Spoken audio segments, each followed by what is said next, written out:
Assalamualaikum warahmatullahi wabarakatuh. Saya Kamisnawati, mahasiswa Pelita Indonesia, kelas 14B Rokan Hulu.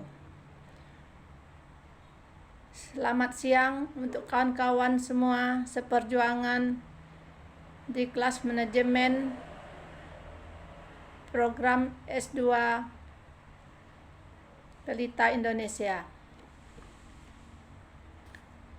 Baiklah, saya Kamisnawati ingin menjelaskan tentang tugas manajemen keuangan yang diampu oleh Profesor Teddy.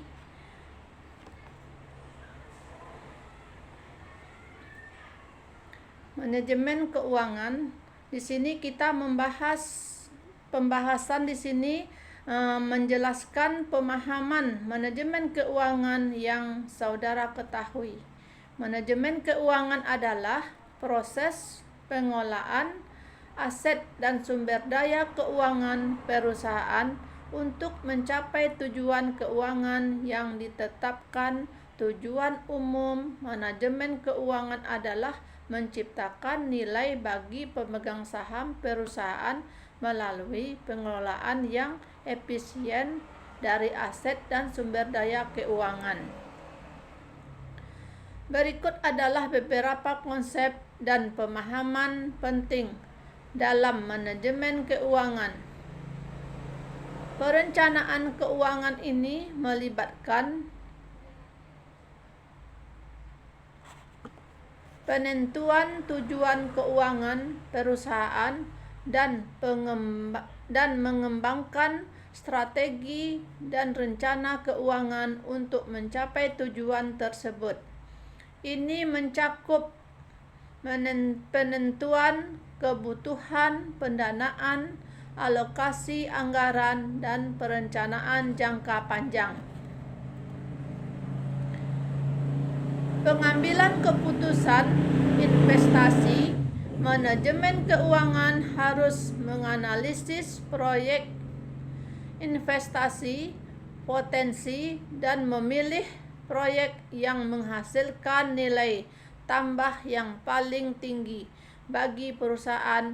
Analis investasi meliputi metode seperti NPV, IRR, dan payback period. Pengelolaan risiko keuangan, manajemen keuangan harus mengidentifikasi, mengukur, dan mengelola risiko keuangan yang dihadapi perusahaan. Ini melibatkan penggunaan instrumen keuangan seperti asuransi, hedging, dan investasi portofolio. Pengelolaan model kerja ini melibatkan pengelolaan aset dan kewajiban jangka pendek perusahaan untuk menjaga likuiditas dan efisien operasional. Ini mencakup manajemen persediaan piutang dan utang.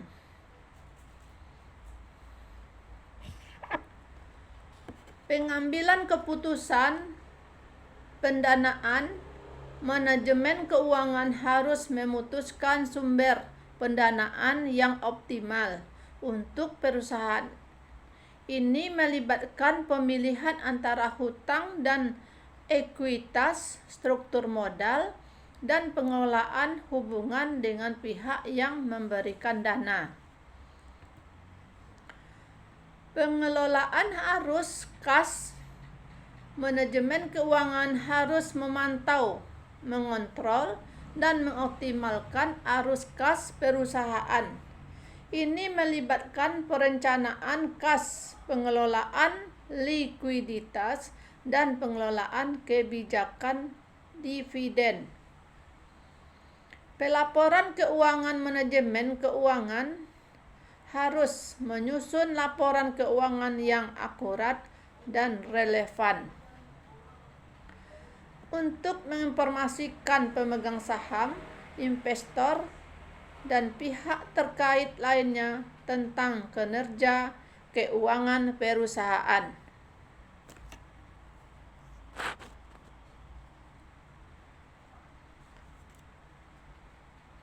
Pemahaman yang baik tentang manajemen keuangan memungkinkan perusahaan untuk mengambil keputusan yang bijaksana, mengelola risiko dengan baik, dan mencapai tujuan keuangan jangka panjang. 2. Manajer keuangan PT Pelita sedang mempertimbangkan 2 proposal dengan data sebagai berikut. Kondisi bom moderat krisis RPOB 0,20, 0,60, 0,20. Proyek A tahun pertama 250, 200, 150. Tahun kedua 300, 250, 200. Sedangkan tahun ketiga di sini 400, 350, dan 300. Masuk ke tahun kelima 450, 400, dan 350. Sedangkan tahun ke-6 475, 425, dan 375. Ya. Terus proyek yang B. BOM ROB-nya 0,25,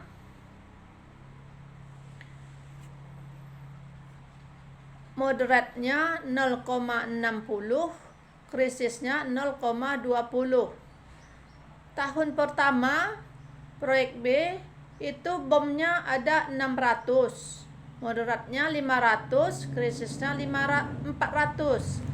Masuk tahun kedua bomnya 400, moderatnya 350, sedangkan krisisnya 250. Tahun ketiga bomnya 300, moderatnya 250, krisisnya 200. Tahun keempat bomnya 300, moderatnya 200, krisisnya 150. Tahun kelima bomnya 150, moderatnya 125, dan krisisnya 100. Memasuki tahun ke-6 140, 120, dan 100.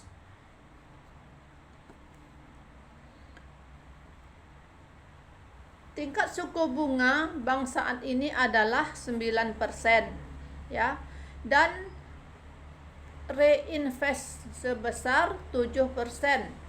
Investasi yang dibutuhkan pada tahun pertama 0 adalah 1.000. Saudara diminta bantuan untuk menganalisis kelayakan dari kedua proyek di atas dengan titik 2, hitung return dan fisik dari kedua proyek serta kemungkinan terjadi kerugian. Kelakuan analis kelayakan dengan menggunakan metode sebagai berikut. Payback period,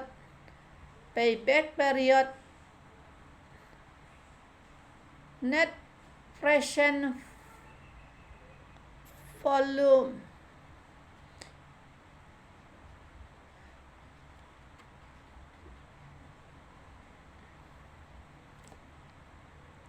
jelaskan saran dan beri argumen saudara pada pilihan berikut.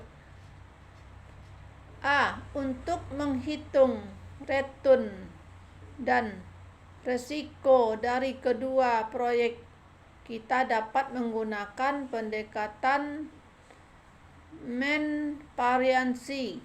Berikut adalah perhitungan return dan resiko untuk masing-masing proyek.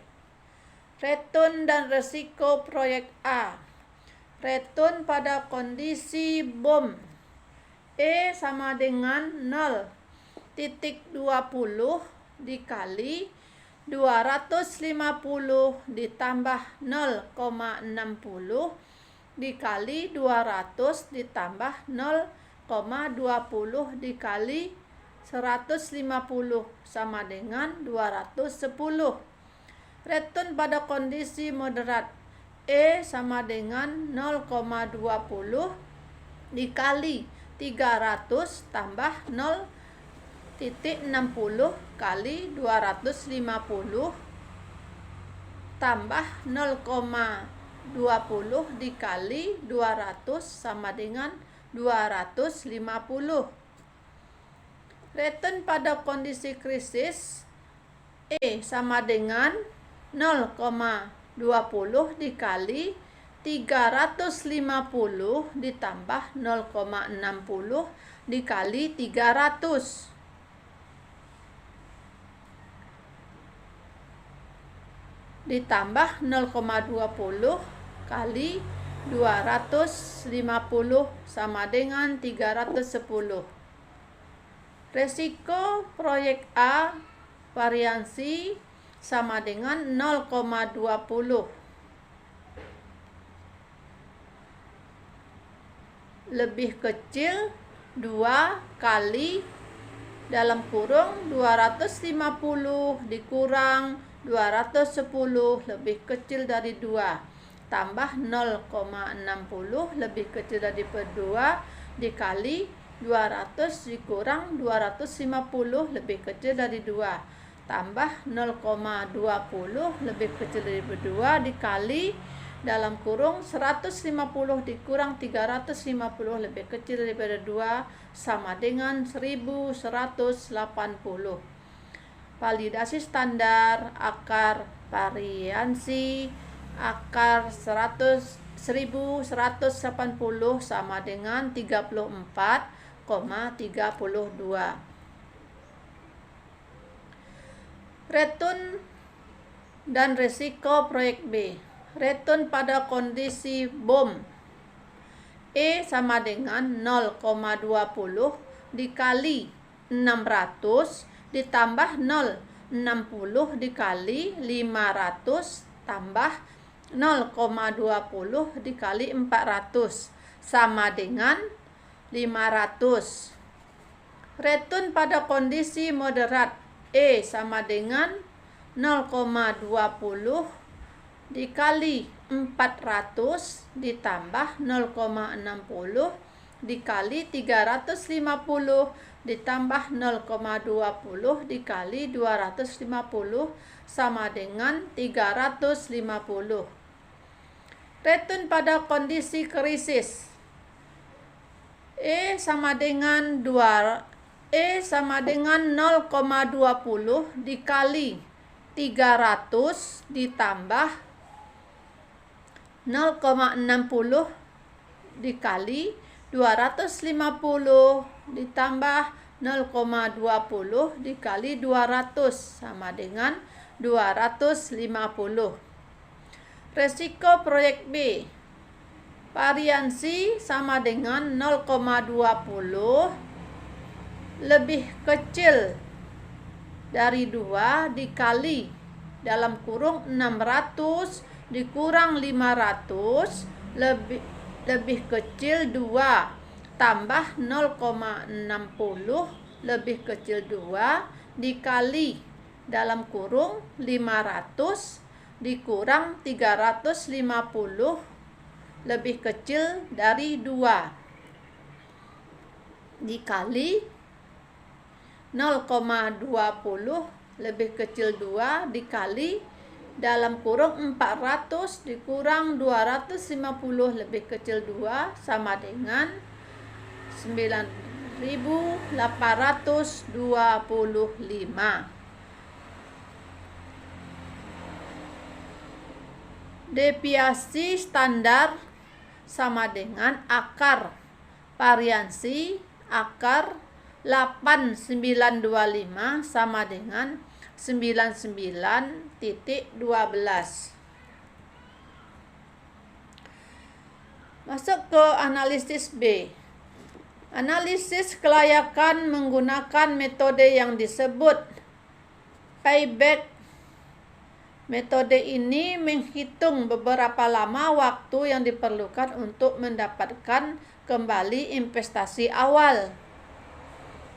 Payback metode ini adalah memperluas dari metode payback trio umum mempertimbangkan faktor diskonto, net present value, NPV. Metode ini menghitung selisih antara nilai sekarang dari arus kas masuk dan keluar dari proyek dengan tingkat diskonto yang sesuai. Interval rate of return. Metode ini menghitung tingkat diskonto yang membuat NPV proyek sama dengan 0. Modified internal rate of return. Metode ini adalah modifikasi dari IRR dengan mengasumsikan tingkat investasi yang berbeda untuk arus kas masuk dan keluar proyek. Untuk memberi saran dan argumen atas pilihan proyek, kita perlu menghitung metode-metode di atas berdasarkan data yang diberikan.